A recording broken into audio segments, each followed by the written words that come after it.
Visual స్టూడియోని open చేయటం ఎట్లా, next అట్లాగే విజువల్ స్టూడియోని ఉపయోగించి ఒక అప్లికేషన్ని కన్సోల్ అప్లికేషన్ ఎట్లా C# ద్వారా ఓపెన్ చేసి ఎగ్జిక్యూట్ చేయొచ్చు. నెక్స్ట్ విజువల్ స్టూడియోలో మనం క్రియేట్ చేసేటువంటిది అసలు ఏంటి యాక్చువల్గా. మీకు టర్బో Cలో చూస్తే ఫైల్ న్యూ అంటారు, అంటే ఒక ఫైల్ మాత్రమే యాక్చువల్లీ. బట్ అదే మనం ఇక్కడ చూసినట్టయితే మనం విజువల్ స్టూడియోలో క్రియేట్ చేసే దాన్ని సొల్యూషన్ అంటారు. సో ఈ solution is a collection of projects, remember that, right. I will show you one by one now. First so visual స్టూడియోని మనం ఎట్లా ఓపెన్ చేసుకోవాలి.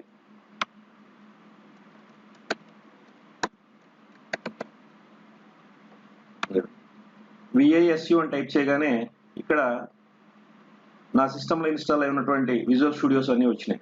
సో విజువల్ స్టూడియో 2015 ఉంది, ఇక్కడ 2019 ఉంది. ఓకే, 2019 ని క్లిక్ చేయండి. సో బై డిఫాల్ట్ ఇట్లా వస్తుందండి. ఇది ఒక షార్ట్ కట్ విండో లాంటిది. సో కాబట్టి దీన్ని మీరు ఇక్కడ చూడండి, clone a repository, open a project or solution, అంటే మనం ఎక్కువగా వాడేటువంటి ఆప్షన్స్ ఏవైతే ఉంటాయో వాటిని చూపిస్తుంది ఇక్కడ. సో ఇలా వద్దు, మీరు కనుక ఓల్డ్ విజువల్ స్టూడియోని ఏదైనా యూజ్ చేసుకున్నట్టయితే అవి డైరెక్ట్గా మెయిన్ విండోలోకి వెళ్తాయి, ఇలా రావండి.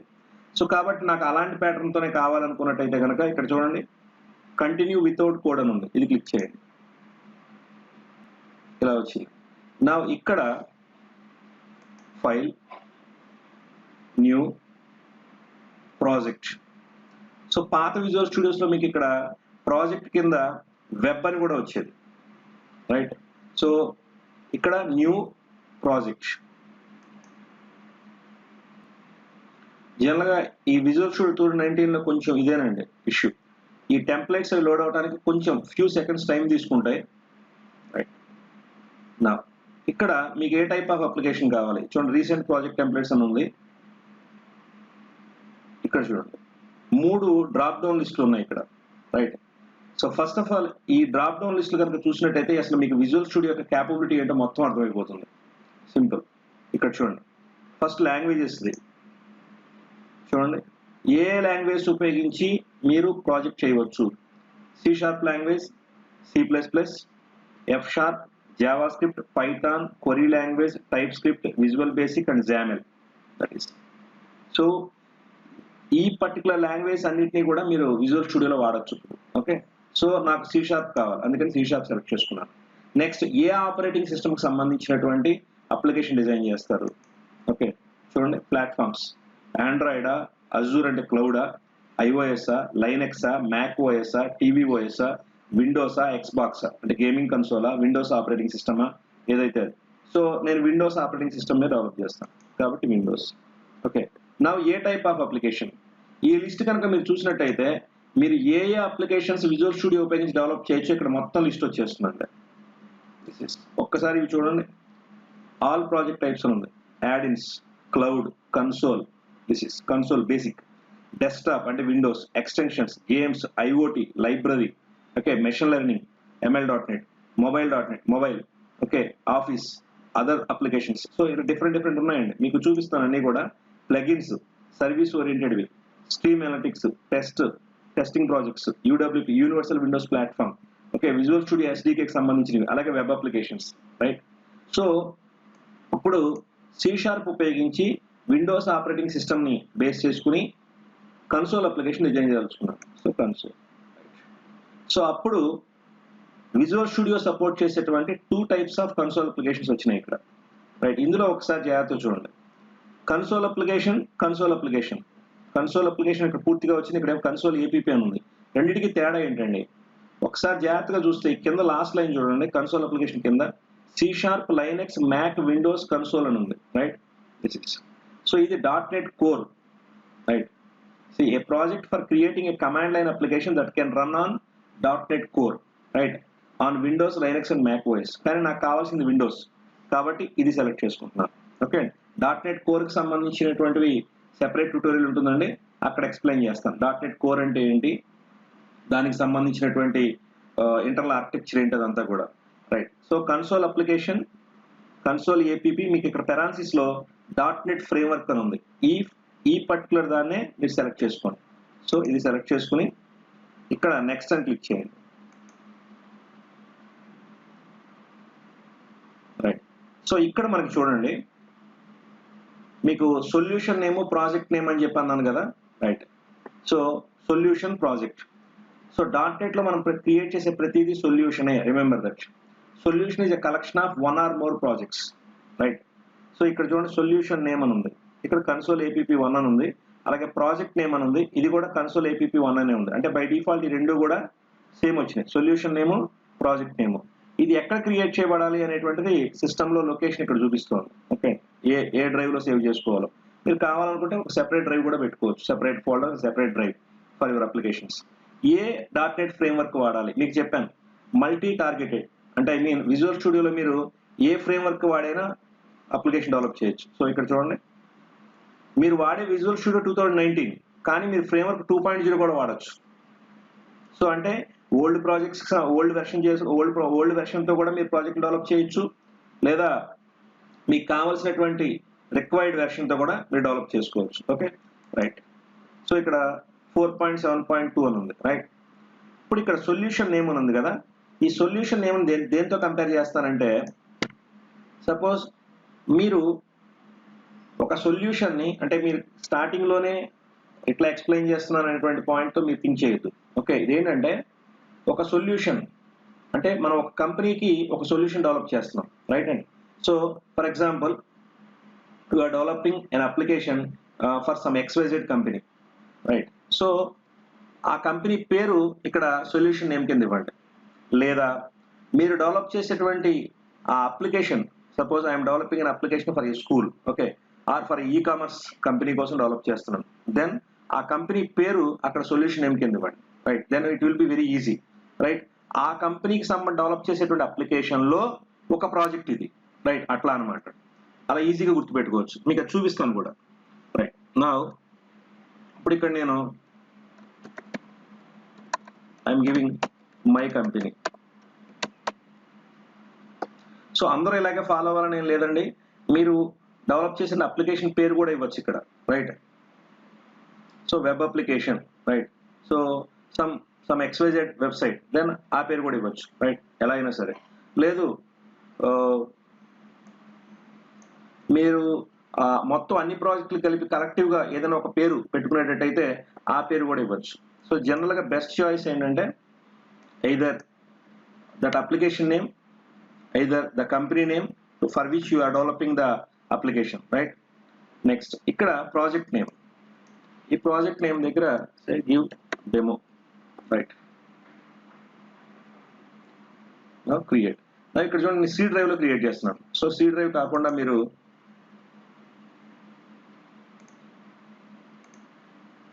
D drive అని సెలెక్ట్ చేసుకోండి. సో D drive లో మై కంపెనీ అనేటువంటి సొల్యూషన్, అంటే ఆ పేరుతో మీకు ఒక ఫోల్డర్ క్రియేట్ అవుతుంది, దాని లోపల డెమో అనేటువంటి ఒక ప్రాజెక్ట్ క్రియేట్ అవుతుంది. ఓకే,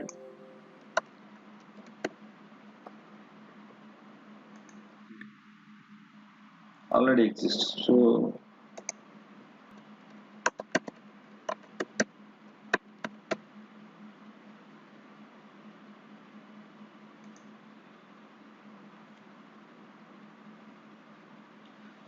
ఇక్కడ చూడండి క్రియేటింగ్ ప్రాజెక్ట్ అని వచ్చింది.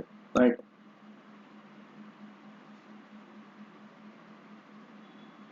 మీకు టర్బోసీలో ఫైల్ న్యూ అంటే ఒక ఫైల్ మాత్రమే క్రియేట్ అవుతుంది, అవునండి.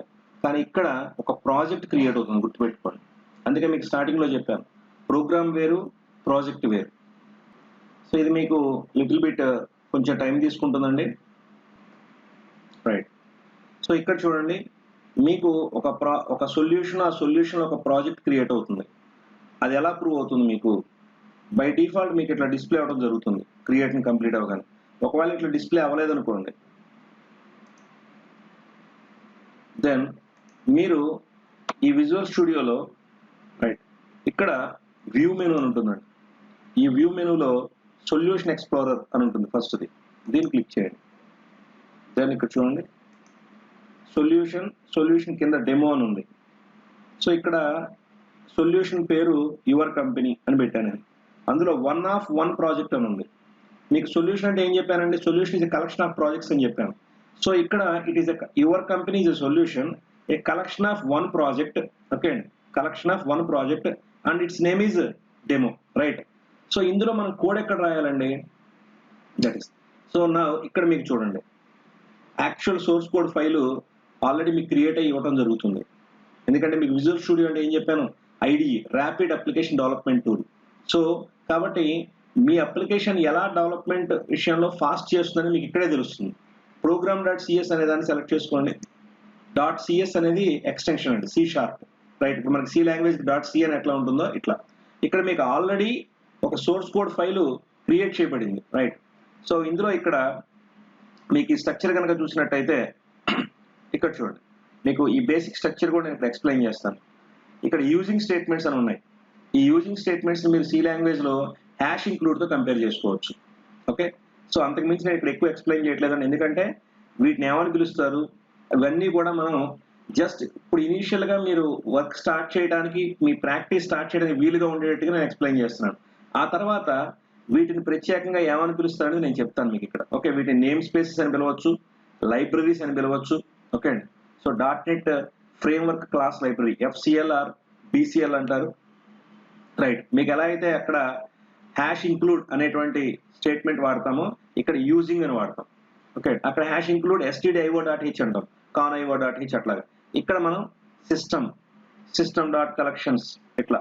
అక్కడ మనకి హ్యాష్ ఇంక్లూడ్ stdio.h అనేటువంటిది బేసిక్ బై డిఫాల్ట్ అండి. ఇక్కడ సిస్టమ్ అనేది బేసిక్ డిఫాల్ట్, రైట్? సో ఇవన్నీ కూడా మనం ఉపయోగించేటువంటి ప్రీ డిఫైన్డ్ లైబ్రరీస్ అనమాట. వీటిని మనం నేమ్ స్పేసెస్ అని పిలవచ్చు, ఇట్లా రకరకాల పేర్లతో కూడా పిలవచ్చు. వాటిని నేను చెప్తాను మీకు నెక్స్ట్.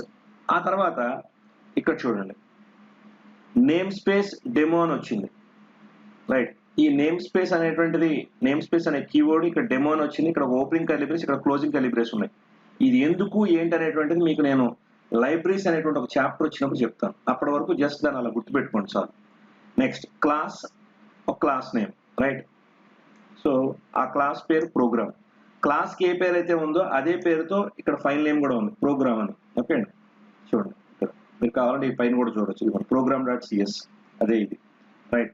కానీ ఇక్కడ మీరు ఫైల్ నేమ్ కూడా వేరేది పెట్టుకోవచ్చు. ఓకే, జావాలో అయితే ఏమవుతుందంటే class name and file name రెండు సేమ్గా ఉండాలి.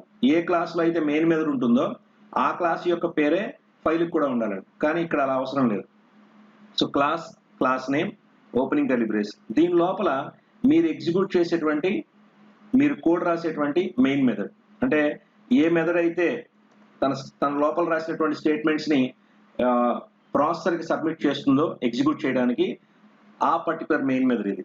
సో ఈ మెయిన్ మెథడ్ సింటాక్స్ ఇలాగే ఉండాలండి, స్టాటిక్ వాయిడ్ మెయిన్. ఓకే, ఇది స్ట్రింగ్ యారేని ఇక్కడ ఇన్పుట్ పారామీటర్గా తీసుకోవడం జరుగుతుంది. ఇలా ఎందుకు తీసుకుంది ఏంటనేటువంటిది నేను మీకు ఎక్స్ప్లెయిన్ చేస్తాను.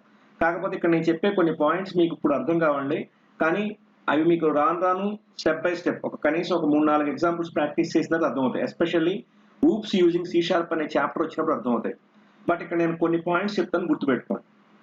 ఇక్కడ ఈ క్లాస్కి మనం ఆబ్జెక్ట్ క్రియేట్ చేయకుండా ఈ మెథడ్ని కాల్ చేస్తున్నాం, కాబట్టి ఇది static method. Remember, why static అంటే యాజ్ ఇట్ ఈస్గా వర్డ్ అలా గుర్తుపెట్టుకోండి అంతే, ఆ స్టేట్మెంట్ని. ఈ మెయిన్ మెథడ్ ఉన్నటువంటి ఈ క్లాస్కి మీరు ఆబ్జెక్ట్ క్రియేట్ చేయకుండా కాల్ చేస్తున్నారు, కాబట్టి ఇది స్టాటిక్. నెక్స్ట్, ఈ మెయిన్ మెథడ్ ఏం రిటర్న్ చేయడం లేదు, కాబట్టి void.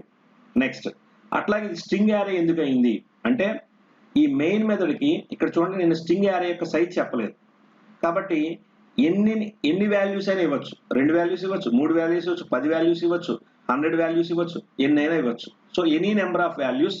And next, A type of values ఇవ్వచ్చు అంటే స్ట్రింగ్ కాబట్టి ఇది ఏ టైప్ ఆఫ్ వాల్యూస్ అయినా ఇవ్వచ్చు, ఎందుకంటే string accepts any type of.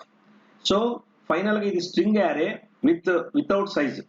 So what does it mean? దానివల్ల వచ్చిన బెనిఫిట్ ఏంటంటే, మనకి మెయిన్ మెథడ్కి మీరు కమాండ్ లైన్ ఆర్గ్యుమెంట్స్లో ఎన్ని వాల్యూస్ అయినా ఇవ్వచ్చు, ఏ టైప్ ఆఫ్ వాల్యూస్ అయినా ఇవ్వచ్చు, అసలు ఇవ్వకపోయినా ప్రాబ్లం లేదు.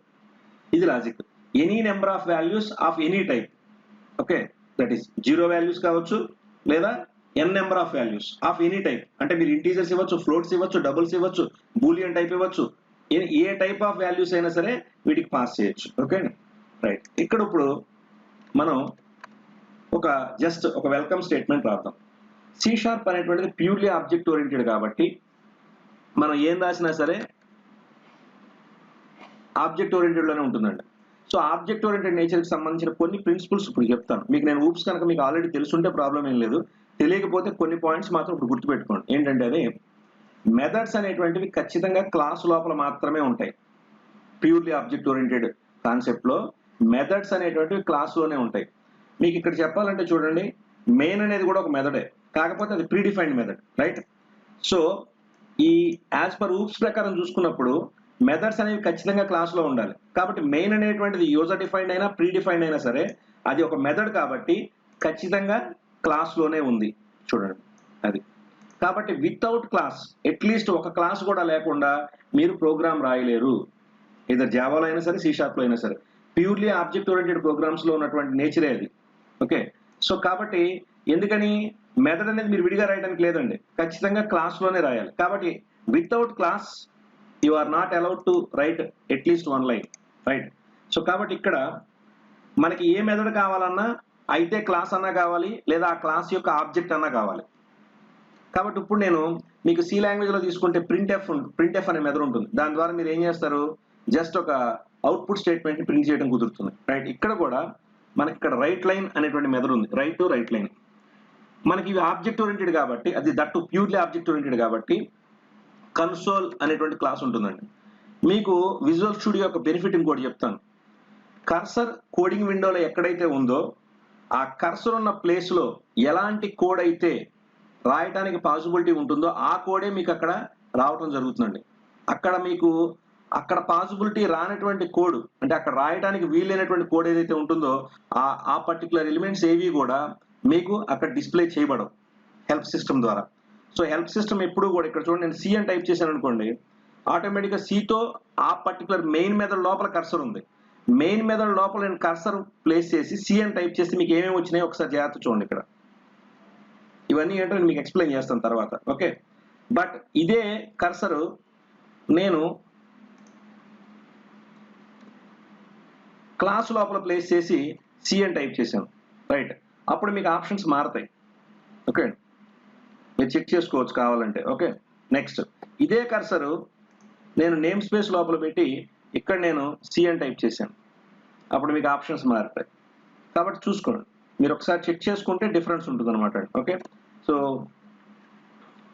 ముందు ఫస్ట్ ఇక్కడ మనం సి అని టైప్ చేశాను, సో సిఓఎన్ అలా టైప్ చేసే కొద్దీ కూడా ఏమవుతుందంటే నేను టైప్ చేసేదానికి మ్యాచ్ అయ్యేటువంటి ప్లస్ కర్సర్ ఉన్న ప్లేస్ లో ఆ పర్టికులర్ కాంటెక్స్ట్ అంటారు దాన్ని, ఆ పర్టికులర్ కాంటెక్స్ట్ లో మెయిన్ మెథడ్ లోపల ఏ ఆప్షన్స్ అయితే, ఏ ఎలిమెంట్స్ అయితే అవైలబుల్ అవుతాయో అవి మాత్రమే డిస్ప్లే చేయబడతాయి. సో CONSO దీన్ని ఇంటెలిజెన్స్ ఫీచర్ అంటారు. సో కన్సోల్ చూడండి, ఇక్కడ మీరు చూస్తే కన్సోల్ ఈ పక్కనే ఉంది, క్లాస్ యొక్క హెల్ప్ చూడండి, ఇక్కడ క్లాస్. ఓకే, మనం ఇంకొకసారి మళ్ళీ చూద్దామండి స్టెప్ బై స్టెప్. బట్ అర్థమయ్యే వరకు మాత్రం మీరు ప్రోగ్రామ్ రాసుకుంటూ ముందుకు వెళ్ళిపోవటమే, ఓకే అండి? Right. Oops concept, oops using C sharp అని వచ్చేంత వరకు, ఆ చాప్టర్ కంప్లీట్ అయ్యే వరకు కూడా ఇది ఇలా ఎందుకు రాస్తున్నాం ఏంటి అనేటువంటిది కొంచెం అర్థం కావడానికి టైం పడుతుంది. బట్ ఒకవేళ మీకు ఆల్రెడీ ఊప్స్ వచ్చి ఉన్నట్టయితే కనుక, ఊప్స్ తెలుసుంటే కనుక ఇవి ఈజీగా అర్థమవుతాయి. నా కన్సోల్ డాట్ అనగానే ఏమవుతుందంటే, కన్సోల్ అనే క్లాస్ లో ఏ మెథడ్స్, ఏ ప్రాపర్టీస్, ఏ ఈవెంట్స్ అయితే మనకి అవైలబుల్ అవన్నీ అక్కడ డిస్ప్లే చేయడం జరుగుతుంది. సో కన్సోల్ డాట్ అక్కడ చూడండి W, రైట్? సో ఇక్కడ మీకు చూడండి స్టార్ వచ్చి ఈ కింద చూడండి IntelliCode suggestion based on this context అన్నాడు. దిస్ కాంటెక్స్ట్ అంటే మీ కర్సర్ ఎక్కడ ఉంది, మెయిన్ లోపల ఉంది. సో మెయిన్ లోపల మీరు కన్సోల్ ఉపయోగించేటప్పుడు మాక్సిమం మీరు వాడేటువంటి మెథడ్స్ ఇవే అని చెప్పి అదే మీకు సజెస్ట్ చేయడం జరుగుతుంది. సో ఈ విధంగా మీకు ఏం జరుగుతుందండి, మాక్సిమం ఎర్రర్స్ ని అవాయిడ్ చేయడం జరుగుతూ ఉంటుంది. ప్లస్ అక్కడ మీకు తెలియకపోయినా సరే మీకు అక్కడ అప్లికబుల్ కాని మెథడ్ మీరు యూజ్ చేయలేరు. That is very important point, right? So write line, right, ఒకసారి చూపిస్తున్నాను చూడండి, console dot write line. Now opening parenthesis press చేయగానే క్లోజింగ్ పెరాన్సిస్ కూడా ఆటోమేటిక్ వచ్చేసింది. దీని లోపల ఓపెనింగ్ డబుల్ కోట్స్ ప్రెస్ చేయండి, క్లోజింగ్ డబుల్ కోట్స్ కూడా ఆటోమేటిక్ వచ్చేసినాయి. సో కాబట్టి ఇక్కడ చూడండి మీరు రాసే కోడ్ కూడా తగ్గిపోయింది, రైట్? సో ఇక్కడ welcome to C sharp using Visual Studio 2019 చివరి సెమీకోలన్ పెట్టండి. నేను C# లాంగ్వేజ్ ఫీచర్స్ అవి మీకు చెప్పడం లేదండి ఇప్పుడు. సో అవి నెక్స్ట్ వీడియో నుంచి స్టార్ట్ అవుతాయి. Now console dot read line ఇది ఎలా ఉపయోగపడుతుందంటే మీకు నేను ఈ వీడియోస్లో నేను పాయింట్స్ ఎక్స్ప్లెయిన్ చేసేవన్నీ కూడా C లాంగ్వేజ్ మాత్రమే లిటిల్ బిట్ బేసిక్స్ వచ్చి అసలు మిగతా ఏవి తెలియనటువంటి వాళ్ళని దృష్టిలో పెట్టుకుని నేను ఎక్స్ప్లెయిన్ చేయడం జరుగుతుందండి. సో మీరు C లాంగ్వేజ్ ప్రోగ్రామ్ యొక్క ఎండింగ్లో గెట్ CH అని రాస్తారు. సో అలాంటి కాన్సెప్ట్ కింద ఉపయోగపడుతుంది. ఓకే, నా ఇప్పుడు మీ కోడింగ్ రెడీ అయింది. నా దీన్ని ఇక్కడ సేవ్ చేసిన తర్వాత ఇక్కడ చూడండి ఒక ట్రయాంగిల్ బటన్ ఉంది స్టార్ట్ అని చెప్పి దీన్ని క్లిక్ చేయండి. మీకు విజువల్ స్టూడియోలో ఉండేటువంటి options, debugging options, testing options ఇంకా చాలా ఉన్నాయండి. ఓకే, అవన్నీ కూడా మనం C# నేర్చుకుంటూ చూద్దాం. సో ఇక్కడ చూడండి అవుట్పుట్ విండో అని వచ్చింది. ఇక్కడ build started, project demo, configuration, debug, any CPU ఇట్లా చూడండి ఇది demo.exe రైట్. సో కొంచెం టైం తీసుకున్నా కానీ కంగారు పడద్దండి. Welcome to C# using VS 2009. మీరు ఒకసారి టైటిల్ బార్ చూడండి. ఇది కేవలం ఇంట్రడక్షన్ వీడియో అనుకోవద్దండి. ఇక్కడ కొన్ని పాయింట్స్ చెప్పడం జరుగుతుంది. ఆ పాయింట్స్ మీకు చాలా యూస్ఫుల్ అవుతాయి తర్వాత. ఇక్కడ చూడండి మీకు ఎగ్జిక్యూట్ అయింది demo.exe అనే ఫైల్. బట్ అది ఎందులో ఉంది? డీబగ్ అనే విండోలో అనే ఫోల్డర్లో ఉంది. డీబగ్ అనేటువంటి ఫోల్డర్ ఎందులో ఉందండి? బిన్ అనేటువంటి ఫోల్డర్లో ఉంది. బిన్ అనే ఫోల్డర్ మళ్ళీ ఎందులో ఉంది? డెమో అనేటువంటి ఫోల్డర్లో ఉంది. డెమో అనేటువంటి ఫోల్డర్ యువర్ కంపెనీ అనే ఫోల్డర్లో ఉంది. నా ఇక్కడ మీకు చూస్తే యువర్ కంపెనీ అనేటువంటి సొల్యూషన్ ఫోల్డర్ అండి, డెమో అనేటువంటిది ప్రాజెక్ట్ ఫోల్డర్. అది లాజిక్ ఇక్కడ. So now cursor your waiting for your input. అది మీకు రీడ్ లైన్ ద్వారా అచీవ్ చేయడం జరిగింది. ఇప్పుడు మీరు ఒక ఎంటర్కి ప్రెస్ చేస్తే ఆటోమేటిక్గా ఈ కమాండ్ విండో అనేటువంటిది, కమాండ్ ప్రాంప్ట్ అనేది డిసప్పీర్ అవడం జరుగుతుంది. So press enter. ఓకే, నా ఇప్పుడు మీకు ఇక్కడ చూడండి ఈ సొల్యూషన్ మీద రైట్ క్లిక్ చేస్తే యాడ్లోకి వెళ్ళినట్టయితే న్యూ ప్రాజెక్ట్ అని వచ్చింది. రైట్ అండి. సో అంటే సొల్యూషన్లో మీరు ఇంకో ప్రాజెక్ట్ కూడా యాడ్ చేసుకోవచ్చు. అదే ఈ కింద ఉన్నటువంటి ఈ డెమో మీద రైట్ క్లిక్ చేస్తే ఇందులో మీరు యాడ్లోకి వెళ్ళినట్టయితే ఇక్కడ మీరు న్యూ ఐటమ్ అని వచ్చింది, అంతేగాని న్యూ ప్రాజెక్ట్ అని రాలి. ఎందుకని ఒక ప్రాజెక్ట్లో ఇంకో ప్రాజెక్ట్ యాడ్ చేయలేరు. ఒక సొల్యూషన్లో మీరు వేరే ప్రాజెక్ట్స్ యాడ్ చేసుకోవచ్చు. రైట్. నెక్స్ట్ ఇప్పుడు ఈ సొల్యూషన్ క్రియేట్ అయినటువంటి ఒక ఫోల్డర్ని చూద్దాం. ఈ సొల్యూషన్ మీద రైట్ క్లిక్ చేసి ఇక్కడ చూడండి open folder in file explorer ఉంది, ఇది క్లిక్ చేయండి.